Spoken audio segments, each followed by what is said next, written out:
there's so much idle resources on the street that are not being fully utilized. This can apply to cars, this can apply to other things, right? And with what our other peer companies are doing, like Airbnb, these companies are utilizing idle resources as well. Housing flats that are not being fully used. For us, it's the same. Because vehicles are not so very efficient when they are just occupied by one person or two people.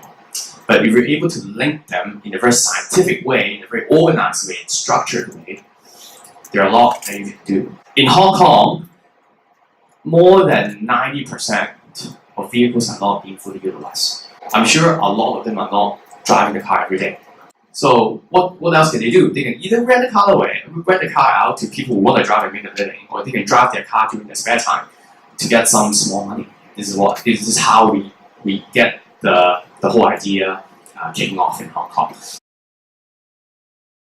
Supply is a very big challenge because, as I said, driving Uber in Hong Kong is still illegal. It's criminal. So what I mean by criminal is that you may be sent to jail if you drive on Uber. The whole regulation, the whole sort of law were actually written decades ago. A lot of these stuff were outdated. There even one clause. Okay, so our drivers want to apply for proper licenses, right? But what blocks them from applying for these licenses in Hong Kong is that there's one clause prohibiting drivers from using smartphones or any electronic device when they want to get a business. It's written in law. It's just hard to comply with. It's not updated. It's not tech friendly. The other thing that we think the government is not being incentivized to do is that they want to stick with what they have, right? Because taxi has been running for decades. This is what we want to improve. But the good thing, potentially good thing, is that since the new chief executive has come on board, come in office, there seems to be some silver lining on the sharing economy industry. I think because of three main factors. One is because it's becoming a trend that Hong Kong is hard to miss. Secondly, people start to realize the benefits, right? It's a benefit to the whole society because with very mature cities, we see the number of cars going down because people start to share cars, and we start to see the city become greener with less car parks, with better air quality and stuff like that.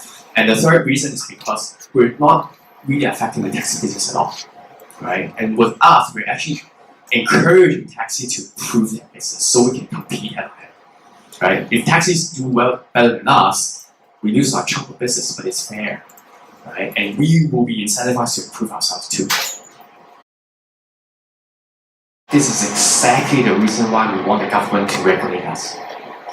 Because with the effort of just a private company, it's just very hard, for us to do all the screening and stuff. Although we still do that, right? But with the government's help, there's a lot of stuff the government could do for us or with us. So we get recognized. We get properly recognized by the government as the safe option to provide service. The second thing that I would argue is that we're also doing a lot of new initiatives to increase our safety standards. If you get a driver with very low rating, you can reject the driver. It's all on you. We will also help rejecting low rating drivers. With big data, we're able to at least screen something and make sure that the good guys keep the good guys in the platform.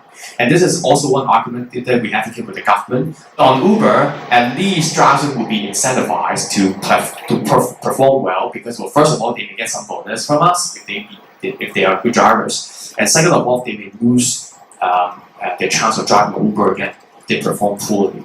So it's through these sort of data analytics and measures that we try to uphold our own standard. But as you said, it's very true. We do want the government to work with us to ensure that we're proper drivers. Keep an open mind and don't be afraid of change. The world is just changing a lot quicker than in the past, right? The type of job, the kind of career that we have is changing so rapidly because of technology and all other stuff. if you don't improve and you stop learning new things, you will either be obsolete or you'll just be behind the fall. Even when you're not starting your own business, or even if you do, this is two very important principles. To keep an open mind to new stuff, right? Think of something crazy, it's not the same.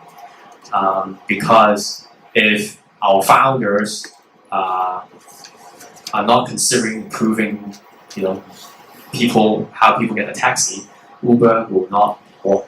University is a good platform for you to think. For you to think critically, for you to meet your best friends, just to equip yourself best to find your next path. And I think if you want to be an entrepreneur, definitely train yourself to take more risk. Because it's just an integral part that entrepreneurs or managers face every day. Right? The ability to handle and manage risk is also important. The concept of ride sharing is still good, will still stand.